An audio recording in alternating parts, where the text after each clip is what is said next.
madaxweynaha Djibouti Ismaaciil Cumar Geele iyo madaxweynaha dawladda federaalka ee Soomaaliya Maxamed Cabdilaahi Maxamed Farmaajo ayaa shir saxaafadeed aad u kooban si wada jira ugu qabtay qasriga madaxtooyada Djibouti kadib markii ay labada dhinac Djibouti iyo Soomaaliya ay soo dhameysteen shir foolka-foola oo labada madaxweyne dhexmaray iyo shir labada dhinac ay u dhan yihiin Soomaaliya iyo Djibouti oo laga hadlay danaha walaalnimo labada dal u dhaxeeya madaxweyne Ismaaciil Cumar Geele oo hadalka ku horeeyay ayaa sidan ku bilaabay maalin wanaagsan waxaan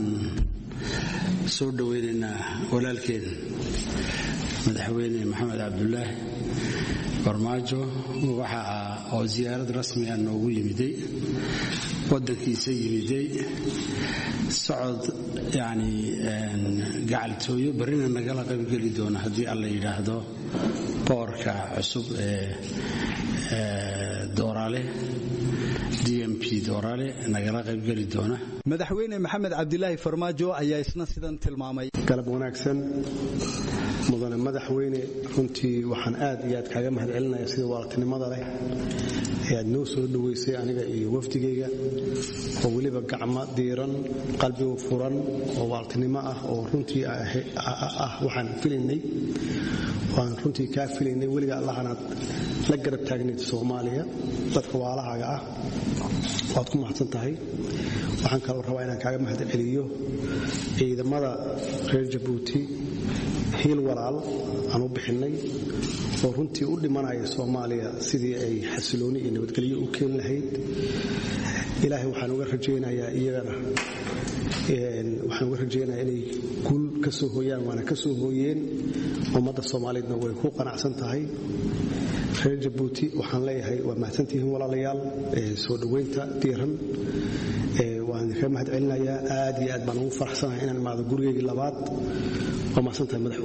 madaxweyne Ismaaciil Cumar Geele oo ka hadlay kulankii foolka-foolka iyo kulankii loo dhanaa ayaa sidan noo sheegay waxa weeyaan ziyaaro walaalnimo formigii xiriirka duwaliga ah xurmaynaysa laakiin gunteedu asalkeedu uu yahay gacaltooyo iyo walaalnimo iyo wada shaqayn uu yahay waxa aan ka wada hadlayna waxa weeyaan xiriirka labada dawladood iyo labada dadweyne waxa weeyaan waxa aan doonayno nabadeynta Soomaaliya maanta adduunkuna uu u soo jeedo waxa aan jecelnahay in aan tusno garab iyo gaashaanba inaan u nahay itaalmeeluna dhigaba yani waxaan ka wada hadlaynaa in waa iskaashi dhinacyadiisa badan hadduu dhaqaale yahay haddii uu nabadgelyo yahay haddii uu difaac yahay haddii uu xiriir duwali yahay intaba ayaan ka wada hadalnay waanan gudina waanu saarnay oo soo falanqaysa oo isku soo dubarida oo keenta yani arin bisil oo saxiixiisuna u dharaar dhow noqon doono hadii alla yiraahdo madaxweyne Maxamed Cabdilaahi Farmaajo ayaa isna ka waramay waqtiga kooban ee uu hayo xilka wixii uu qabsoomay iyo nuxurka safaradii isdaba joogay uu galay waqtiga aan joogno hadda waxa weeye 100 cisho oo maalmo yar ay raacsan yihiin xukuumadana waxay jirtaa bil iyo 24 casho ama 25 casho runtii urban baan nahay laakiin waxaan aaminsanahay hawlo badan inaan oo bilaaw inaan qabanay ummadana rajadii ay qabeen inay dareensan yihiin in hawshu ay bilaabatay oo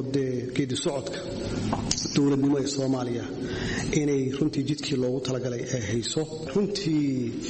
safarada anigu aan galay hadda ay ugu horeysay Kenya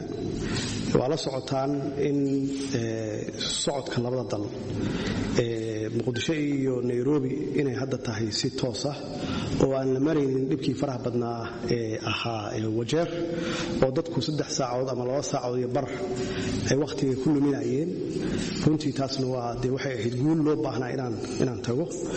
tii Ethiopia waa la socotaan oo runtii labada dal dariska ah in xiriirkooda wanaagsanaado la isku soo dhawaado oo la wada shaqeeyo oo la iska kaashado dhanka amniga dhaqaalaha iyaduna waxay runtii ku soo dhamaatay guul waxa ku xigay tii Turkiga oo runtii calaaqaad dheer aan lahayn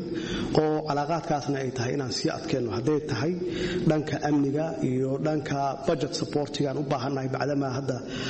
dhaqaalaheenu aad iyo aad u liito runtii safaradaas kulli aan galay oo hadda kii ugu dambeysay oo ahaa Sacuudiga oo ay runtii noo sameeyeen ballanqaadyo aad iyo aad u faraweyn aad iyo aad u badan oo ay ka mid tahay infrastructure in la dhiso jidad in la dhiso bildimadii dawladda kulligood dib loo dhiso airport cusub loo sameeyo Soomaaliya iyo budget support oo runtii aan wax uga qaban karno arrimaha amniga inayna siiyaan iyo kan haddaan halkan ku imid oo wanaagsan oo aan dalkayga labaad oo aan ka wada hadlayno xiriirka labada dal inaan sii xoojino iyo inaan u mahadcelino dadka waalahayna reer Djibouti